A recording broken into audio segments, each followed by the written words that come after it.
I'm Roger Anderton, and I've been researching science, and it's mainly physics, for a very long time now. And what I find is this sort of dumbing down or suppression or diversion from how things are supposed to be in the physics community. So things that's been sort of like a diversion or set up. And so from my researches, I found that there was this person, there's a Roger Boskovich, who was in the 18th century, who proposed the further continuation of Newtonian physics into a sort of unified theory. Because when Newton left it with his book, The Principia, he really left it with queries, and so there was sort of a continuation of it to the next stage on. And so when they teach physics at university and so forth, they sort of now miss out Boskovich. They just never seem to mention him, and they just jump straight on to the things that Einstein's talking about. And so it's sort of dumbing down in the education system for physics, which I found, and various people have pointed it out. This lady here, she pointed out, is the dumbing down of America. And when you look into the physics education setup, you had the sort of revolution in physics, which they say came with 1919 with Einstein, and then you had quantum physics and all the other things. And so what they were teaching as physics to physics students had to take this change, which mainly came about after World War II, where they had to introduce new subjects of quantum physics and relativity and all the other so-say new things they were discovering into what they were teaching physics students. And so they then had to remove from the physics textbooks what they were already teaching students to make room for these new supposed discoveries.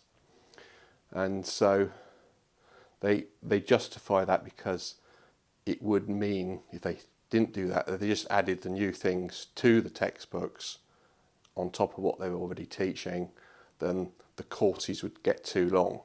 You would find that people going on for degrees and so forth would have to go on for longer degrees. And so that was part of the dumbing down process, where you were not teaching everything that a student needed to know in physics. You were trimming out the things you didn't think the student needed to be told about anymore. And so part of that trimming out process was this Roger Boskovich, who proposed a unified theory of Newtonian physics. And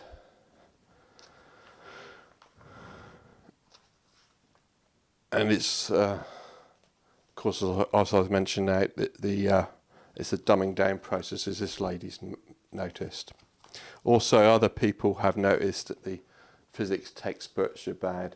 And sort of like, this is a famous physicist called Richard Feynman, I think you pronounce it, and in his books like Surely You're Joking, Mr. Feynman, he points out that physics textbooks are bad, and he's putting it in, though, in a joking sort of way. Oh, look, the modern physics textbooks are bad. And the emphasis seems to be, for the people writing modern physics textbooks, is to just concentrate on the money. They're more interested in getting the money from the physics textbooks, from selling it to students and so forth. And that's their prime motive.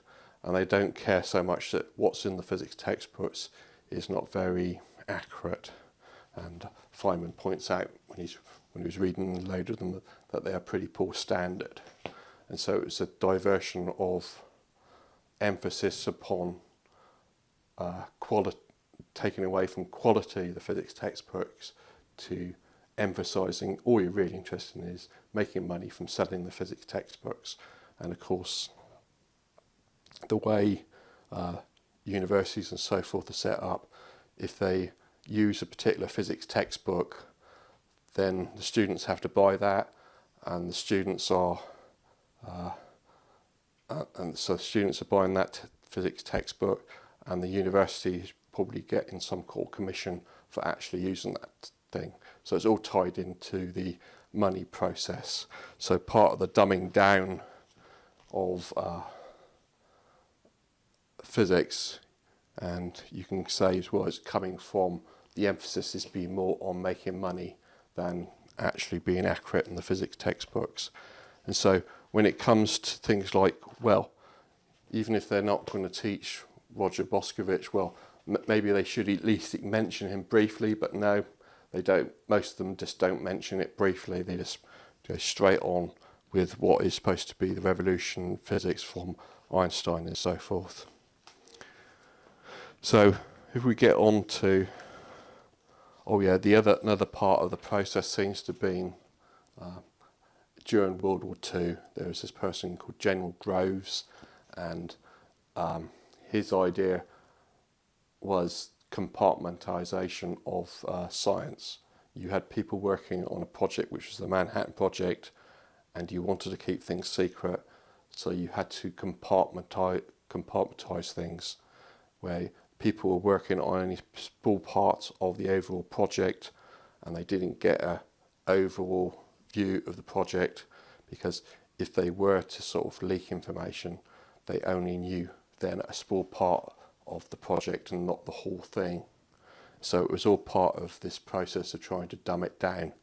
And of course General Groves is also then part of his mission. He decided to start censoring things in what had been published in physics journals and so forth, and books.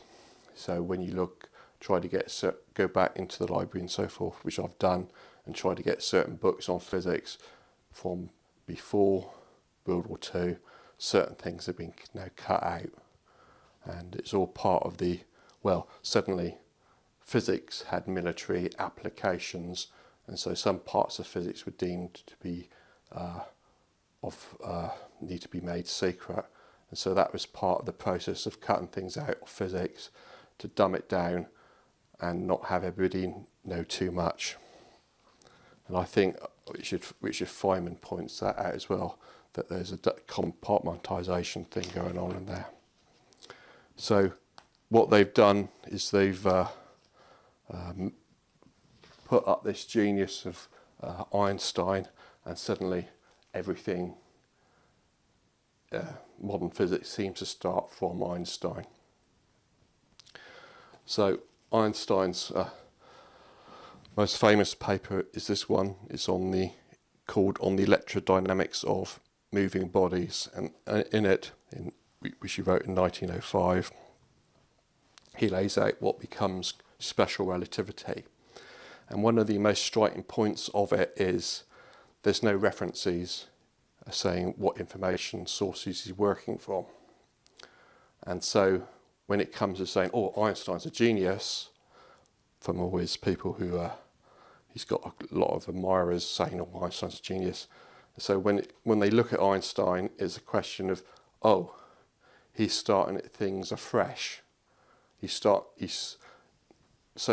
looking at what physics was before him, because he's not citing references to what he's working from. He's suddenly deciding to think through things again. And so they're taking Einstein as a new starting point in doing physics. So hence, once again, you get the omission of people like Roger Boskovich, who were from earlier. You're suddenly saying, we don't have to worry about certain people. We can just go from Einstein. He's starting afresh from things. And that comes out him not providing any references to what he's working from. So there were other people that were working on relativity at the same sort of time as him, and one of the people was Lorentz. So Lorentz came up with a theory based on the same sort of mass that Einstein was working from, and it's called Lorentz transformations, and Einstein doesn't even really cite that. And there was another person, Poincaré, who was working on relativity.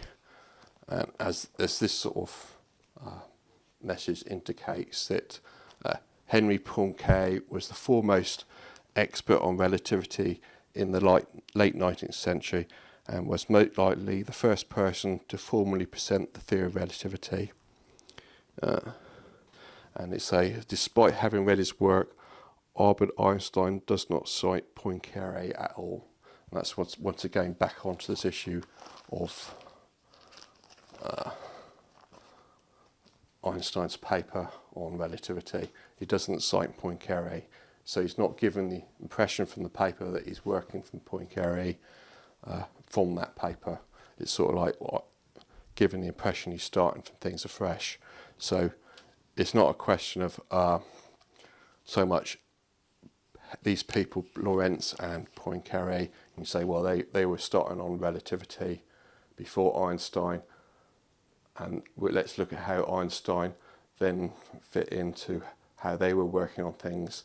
Instead, a lot of people are looking at it in terms of Einstein is starting afresh, and he's not going from what these other people are saying. So from my point of view, if you look at Poincaré and that, what they say about relativity makes more sense than what Einstein's saying.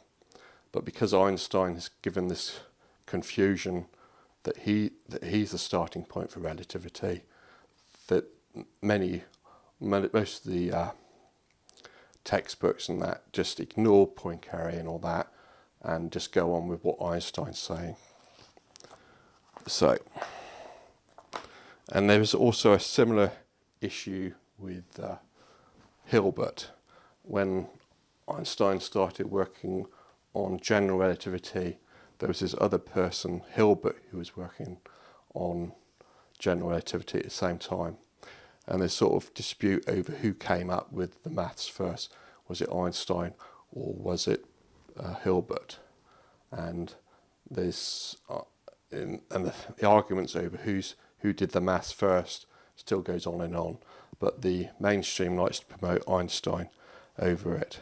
So you've got these other people who were sort of onto the issue of relativity. But what Einstein says about relativity seems to be the main focus of what the mainstream says. So from my point of view, it's a diversion from what is better version of relativity, which was pre-Einstein. So when Einstein became famous in 1919, things got really nasty, and you had this sort of issue where people were denouncing Einstein as a person, and they were also denouncing the physics theory that Einstein was talking about. So it all became really quite horribly nasty. So Einstein became famous in 1919, and the sort of main critic against him seems to be Philip Lenard, and he was a Nobel Prize winner in physics. And Einstein's wife was working for him as an assistant, and things got really unpleasant and nasty, and trying to sort out what he was thinking from his point of view, and he probably should have got a Nobel Prize for the photoelectric effect, because the experimental work was being done by him, and Einstein's wife knew about this experimental work, and Einstein apparently, when Einstein wrote his paper on the photoelectric effect in 1905, in which he got a Nobel Prize for, in conjunction with other contributions to physics. It really looks like it should have probably come more from the experimental side, from this side of Lenard. But unfortunately, Lenard fell out with Einstein, and the fighting between them got really nasty, and he eventually joined the Nazi Party and gets speared as being anti-Semite and all that sort of thing. So what his criticisms of Einstein's physics gets ignored, because you say, oh yes, this person is bad, so they just ignore what he's saying. But I think he had some valid points about the physics, because when you look at Einstein's physics, it does seem very messed up. So this is the other article about it. So because he gets slagged off as being an evil person, what he says about physics or like gets ignored by what the mainstream they say. So if we go back to earlier, what seems to have been happening is a very weird thing which we can call about as the Illuminati. And the main book I've got on that is this Proofs of the Conspiracy, and it was by John Robison. And John Robison was a physics professor, and he used to, a lot of what he wrote about with physics was to do with this person, this Roger Boskovich. And this was during the 18th century. And Robison was a Freemason, and I think he was quite high up. But what he was complaining about in Proofs of Conspiracy was that he was claiming that the Illuminati were infiltrating the Freemasons. And the Illuminati had the agenda to sort of take over. And what I've gathered from the way the Freemasons operate, you have to do certain rituals, and you get higher up in the degree, and I think you get as high as the 33rd degree from doing the normal Freemasonry. But then when people like the Illuminati are coming in, after you've got to that level, you were then invited to go up into higher levels of the degree, but they were not in the normal part of the Freemasons. So you would say go up to 35th degree, but that would be outside of the normal Masons, and you would be what is then called the exotic lodges of the Freemasons. And so that's what was happening. The higher up Freemasons were getting roped into extending even higher in the degrees to join places like the Illuminati. And when you look at the Illuminati, you find that the people like the Skull and Bones over in America, that is probably what you would recognise as a chapter house of the Free Illuminati. So the agenda of the Illuminati was to take control of everything, and they wanted to take control over the science education. So when it comes to issues of deliberately dumbing down America, dumbing down the education of America, I tie it into that as what these high up people were doing. They were taking over science, and they were putting science into the direction they wanted to do it in. And as people, ladies like this point out, what you're doing is the normal people, the average person, you're trying to make them dumb. You're not giving them sufficient information or education to be able to work out fully what's going on. So it's all part of a continuing process of dumbing people down. And sort of, I tie it into Einstein.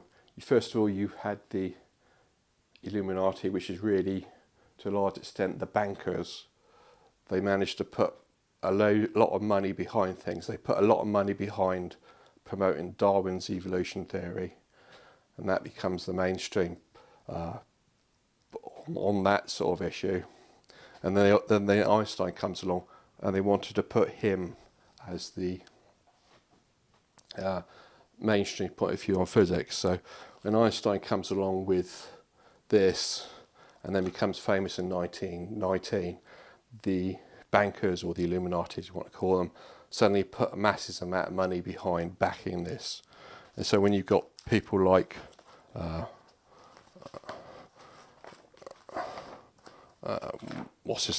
Leonard, who you were finding they were complaining about it, but the money was on Einstein's side from that particular issue.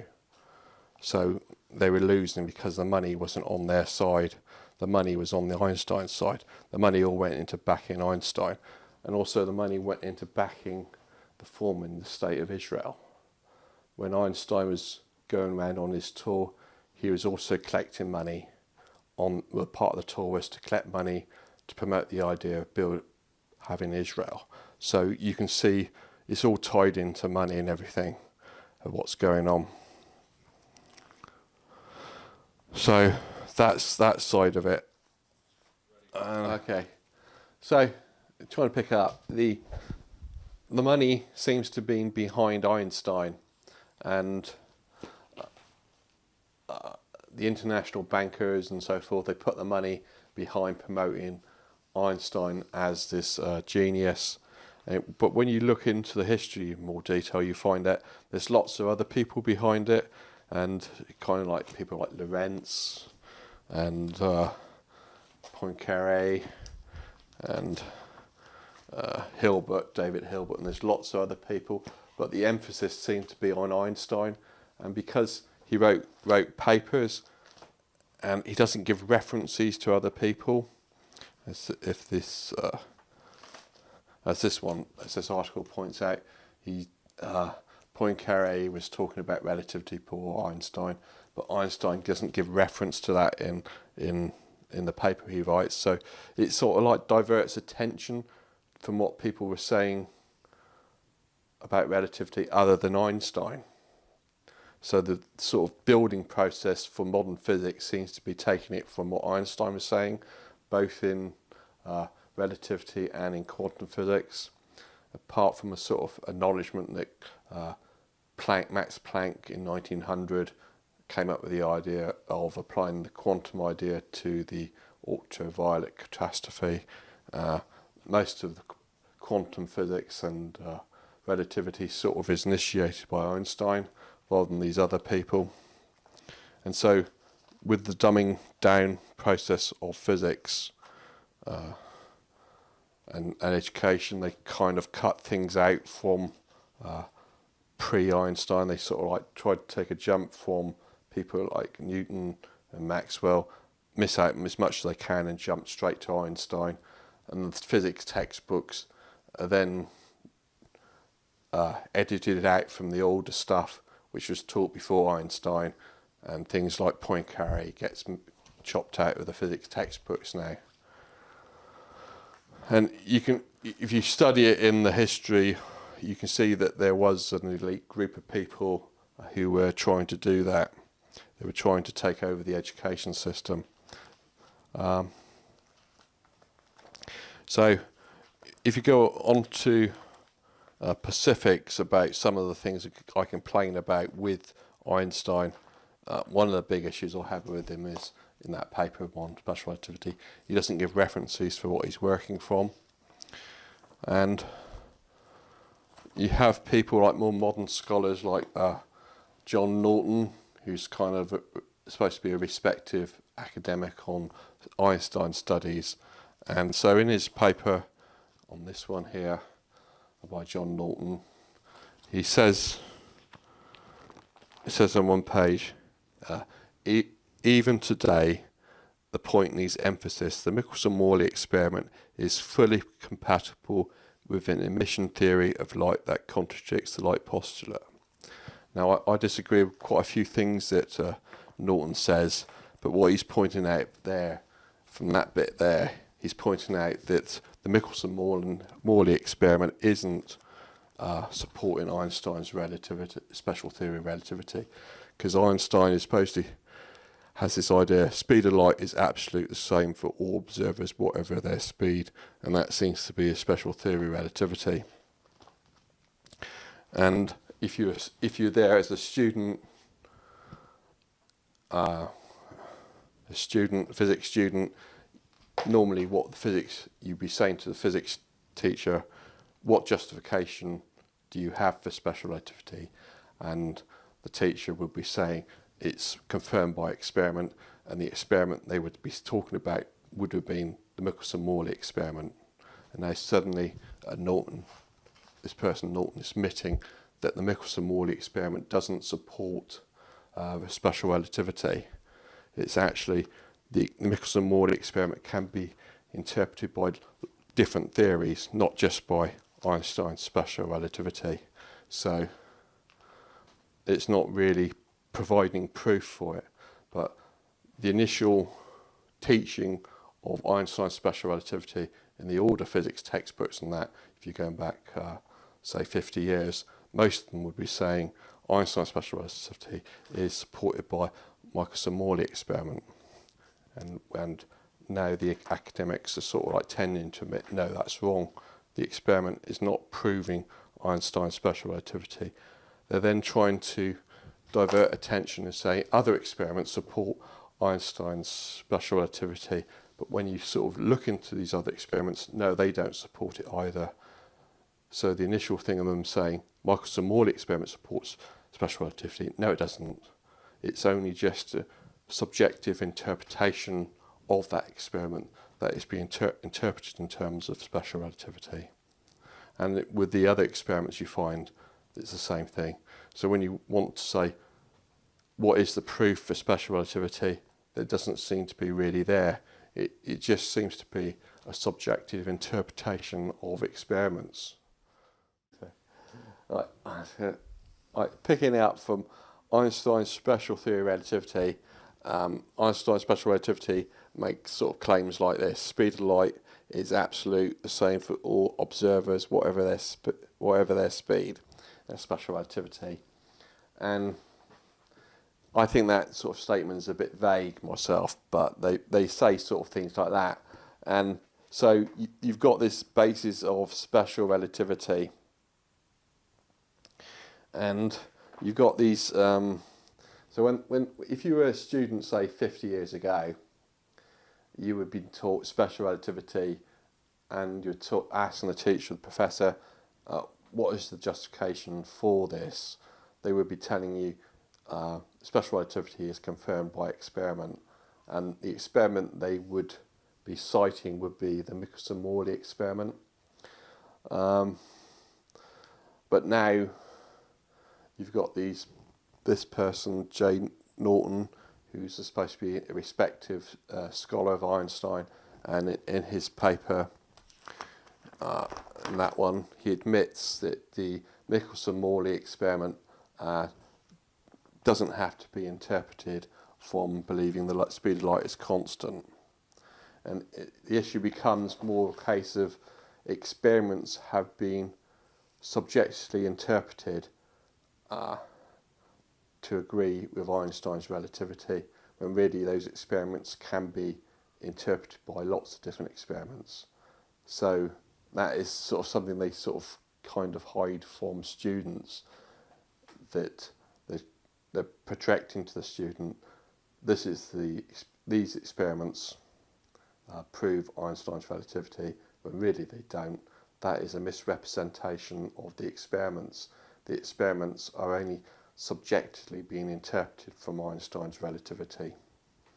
And so when I've looked at this issue, the philosophers of science, they look at the issue of science methodology, and what they've got is something they sometimes refer to as a dirty secret, and it's something which is not normally taught to physics students, that there's a problem of underdetermination.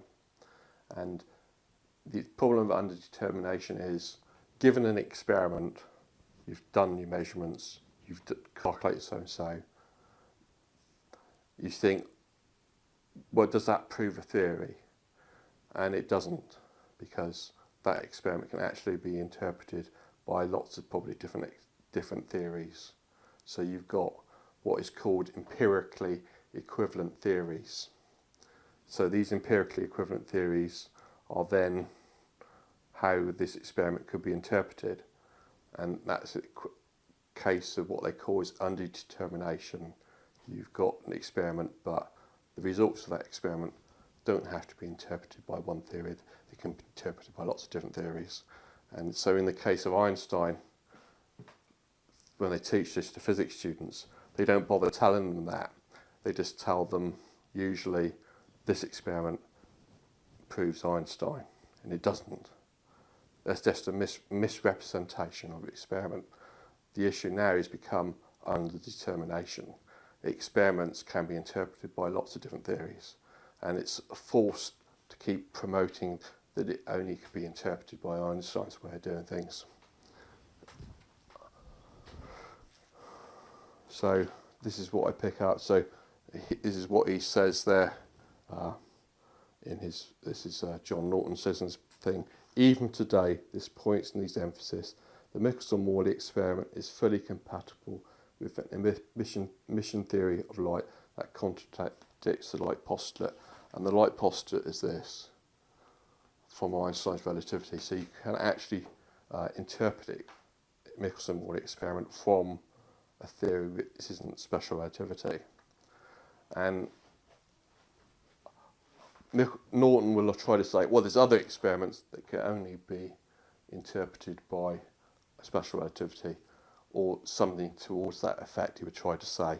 But actually, when you look at those other experiments, no, they can be interpreted by lots of different theories. So it is a misrepresentation to keep saying it's Einstein's relativity all the time to these physics students.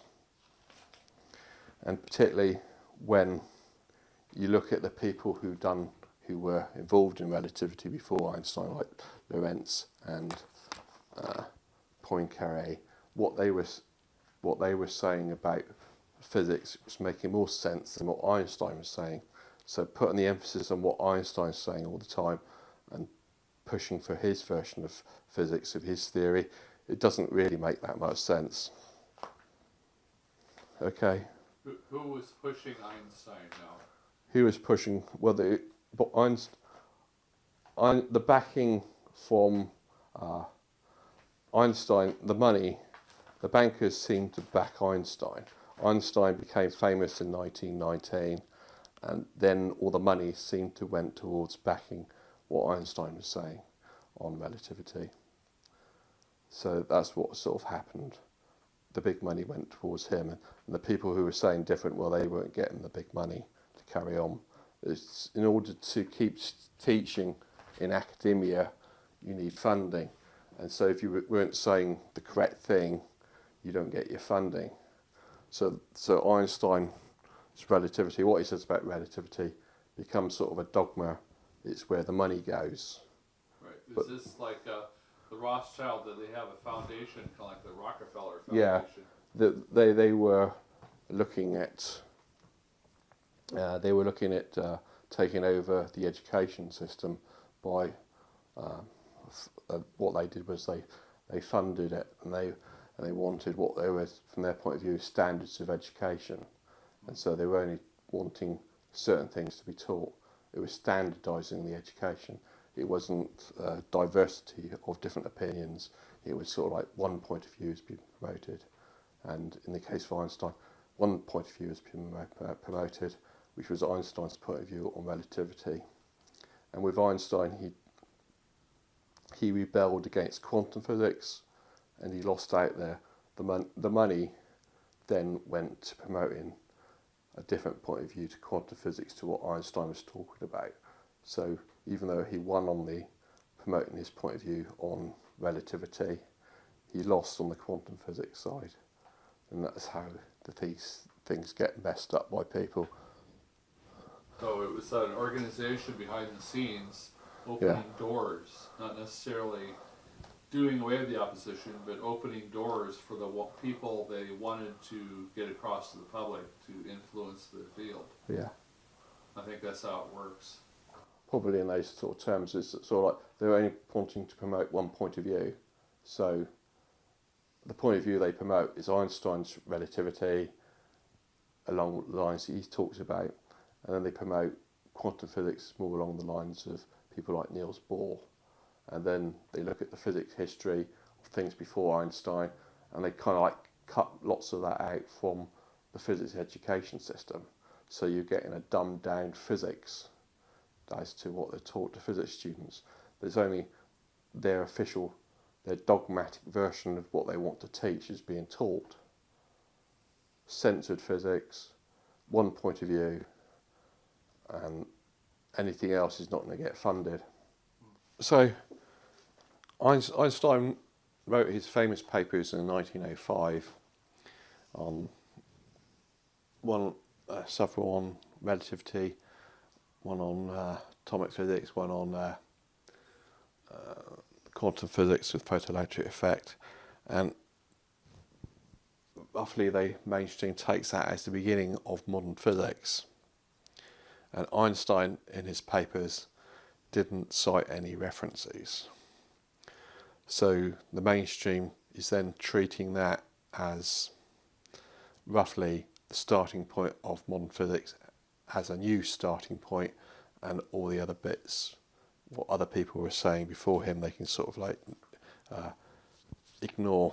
So a lot of the physics they're teaching has had what people were saying about relativity and quantum physics has been edited out from what they teach.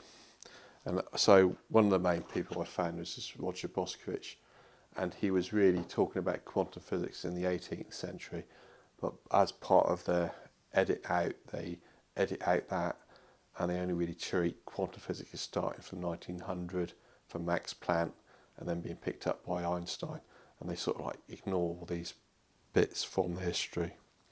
On the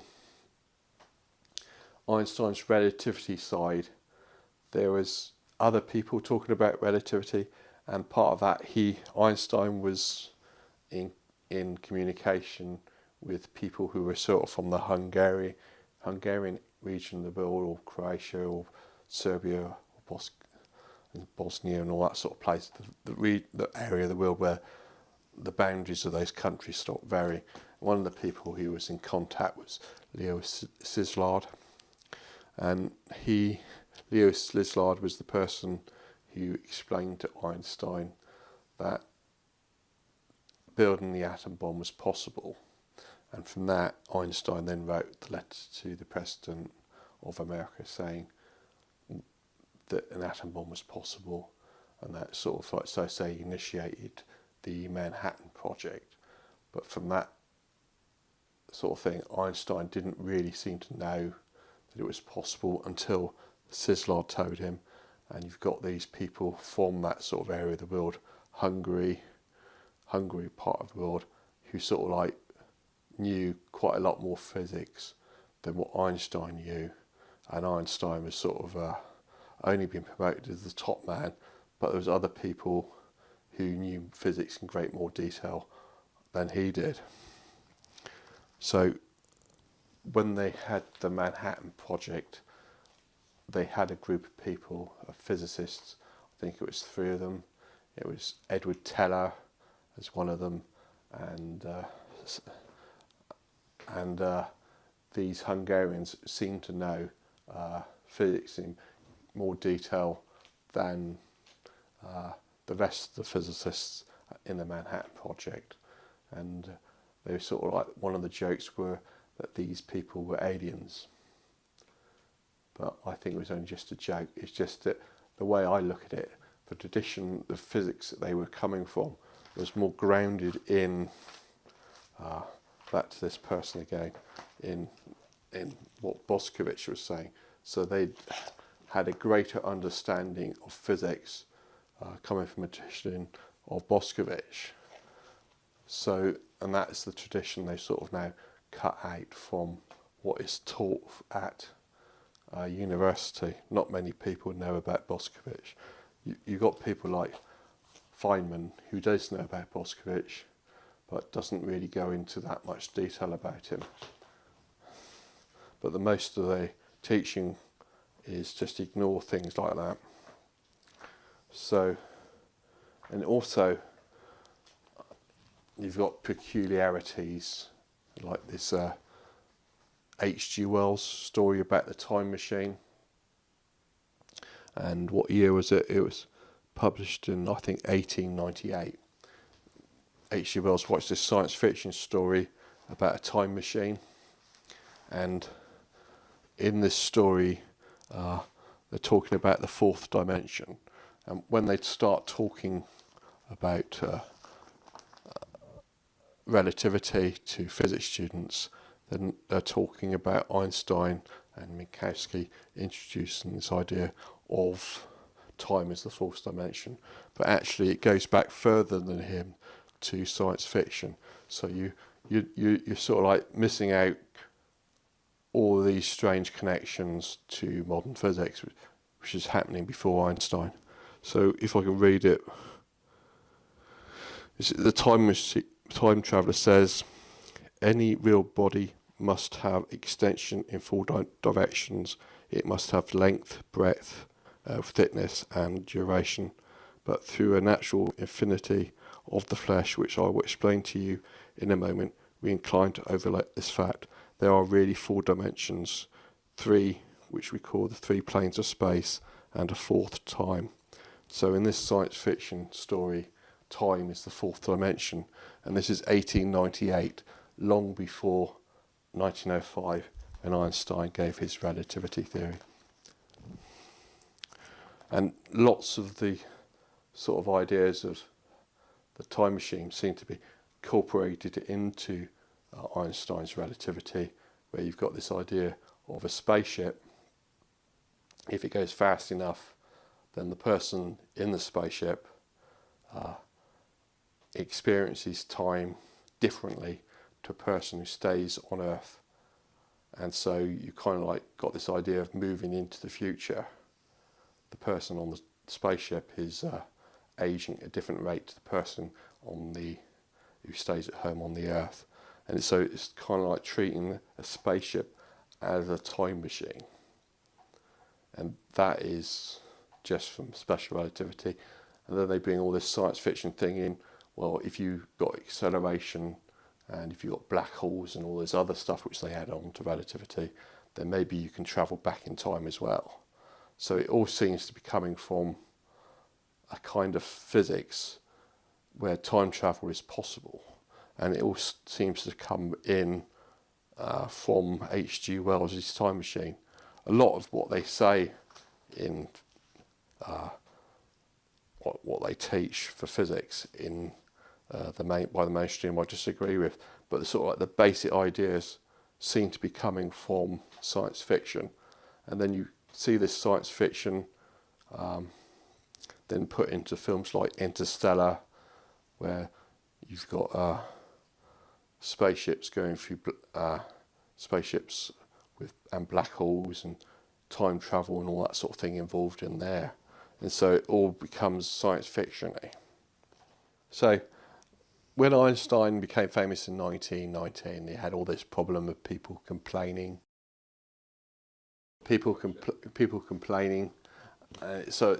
Einstein got straight into controversy with this relativity. People started complaining about it, and it didn't make sense to a lot of people, and they came up with this idea that only very few people understood Einstein's relativity, and you had to be really clever to understand it. And it's sort of like, who exactly were these people who understood Einstein's relativity? Because you can look at people like Poincaré, who unfortunately died before 1919, and he seemed to be saying different to Einstein in several areas. And you've got other people like Lorentz, who seem to be saying different to Einstein. But one of the problems with Einstein is he keeps changing his mind. But who are these supposed to be people who understood Einstein's relativity? Because when you look at these people who were talking about it, they all seem to be disagreeing. So you had something which seemed to be a disagreement about being promoted. And so basically it was something promoted that didn't really make much sense. And you had the same sort of thing with quantum physics when Einstein lost control over quantum physics. Einstein said, there you go, God does not play dice. And that was his disagreement with quantum physics. And the rest of the other physicists under Niels Bohr decided to go their way, and Einstein seemed to lose his influence on the direction of investigating quantum physics. But the direction quantum physics went in didn't really make much sense either. And you get all these popular books talking about relativity and talking about quantum physics, and so often pointing out it doesn't really make much sense. You just got to accept it because experiments show it. But the theory is beyond normal human comprehension. But when you look at the experiments, I think, oh, they're just misrepresenting the experiments for that. But one of the ways they've got to teach it to people is, even though what we're teaching you to the student, when the professor presents it to the student, even though this doesn't make much sense, you've just got to accept it because that's the way how nature is.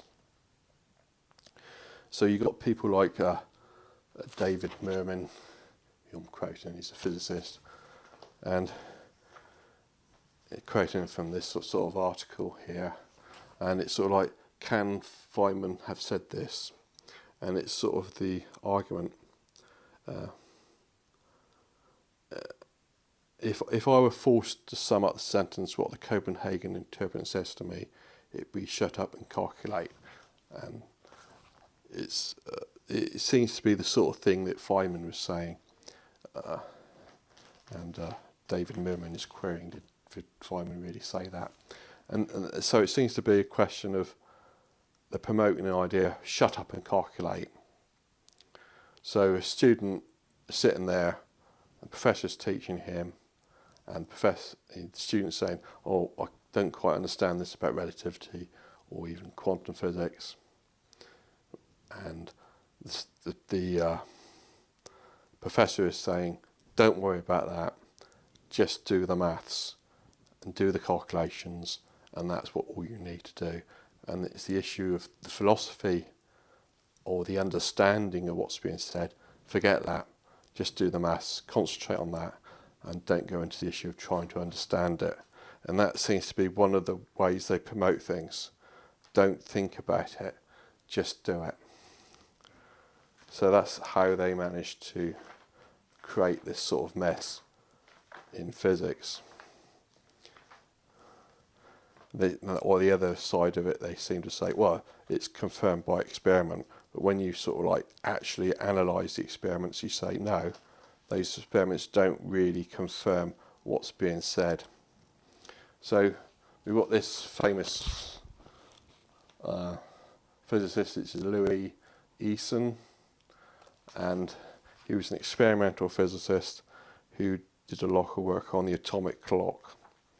And if you talk to these people who promote Einstein's relativity, often they will have site experiments, say, sort of done by Eason. And Eason was opposed to relativity. So he's got a website, it's sort of called Relativity, Joke or Swindle, where Louis Eason states his view on relativity. So Louis Eason didn't really believe in relativity. He thought it was full of mistakes. But the experiments that Eason did were very important ones. And so the people who believe in Einstein's relativity start saying those experiments prove relativity. But Eason says no, they don't. So you've got a conflict there. And when you look at what Eason's saying, what Eason's saying says makes sense, and those experiments which the people in relativity are trying to promote don't really fit their beliefs. So we have things like the Muller project, which keeps reference of all of the dissenting articles with relativity, and it's been going on now for more than 95 years. There's been lots of articles criticising relativity. This is one example where it's kept. And when it goes to teaching of relativity, they don't tell you that there's been what they don't say to the students, there's been a great deal of dissent about what we're teaching you. Normally they just teach the relativity, and they don't say, but all these other people have protested against it, because when you try to point this out to the professors, their argument will be, I'm paid here to teach relativity. I'm not here to teach about the criticisms of relativity. So you've got the criticisms that are cut out from what we're being taught. You're just getting taught one point of view all the time in physics. The point of view they've been paid to teach is to promote relativity, and it's not to promote the contrary point of view. So it's always unfair in the academic situation. And they miss out so much from what they should at least give brief reference to. They should give at least a brief reference to that. People like Eason were disagreeing with it, and they miss out things at the end that Einstein, one of his famous things he said at the end, and this is one of the last things he said in a letter a year before he died. He said, "I consider it quite possible that physics cannot be based on the field concept, that is, on continuous structures. Then nothing remains of my entire castle in the sky, including the theory of gravitation, but also nothing of the rest of modern physics." So in 1954, the year before he died, he was even considering the possibility that everything he'd done was wrong. Yeah. So that is something else that they miss out teaching to physics students. Well, Einstein was having his doubts about it. And so they're sort of like polarised all the time on, we were only going to teach one thing, we're not going to even mention all the other little things, like people were criticising it all the time. That even Einstein was beginning to have doubts. They're going to miss all that out. There's not even a small reference. And this is why I think it's a sort of deliberate dumbing down of America. They sort of like, it's not, there should be, all very well promoting one point of view all the time to the physics students, but you should at least make a little reference that, oh, it was not always agreed on, that Einstein changed his mind, that Einstein was not even sure at the end, all these little things. And even my main person I'm promoting is Boskovich. And so even a brief mention of Boskovich in the 18th century was involved in atomic physics. Yep, brief little clip. Even if you don't go into details about it, that's all missed out. There's nothing presented to physics students telling them there's anything different to what we're teaching you. They're only teaching one thing, one point of view, and they're ignoring everything else. Everything else is getting swept under the rug. And that's what I found out. So I've done my physics education, done my degree in maths and physics combined, and sort of like, well, you think to yourself, yeah, that's the basics. I've been taught the basics. And no, you then look into it in more detail and say, they've missed out a lot. They've not even made brief mention that there's dissent with what I've been taught in physics.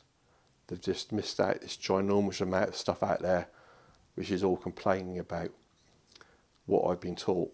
They've only taught one point of view. Taught this point. They've been paid to teach one point of view, and that's what they've done. They've taught one point of view, and they've not mentioned that there's been any dissent with that point of view. It's just corruption of the education process. It's dumbing down. Thank you.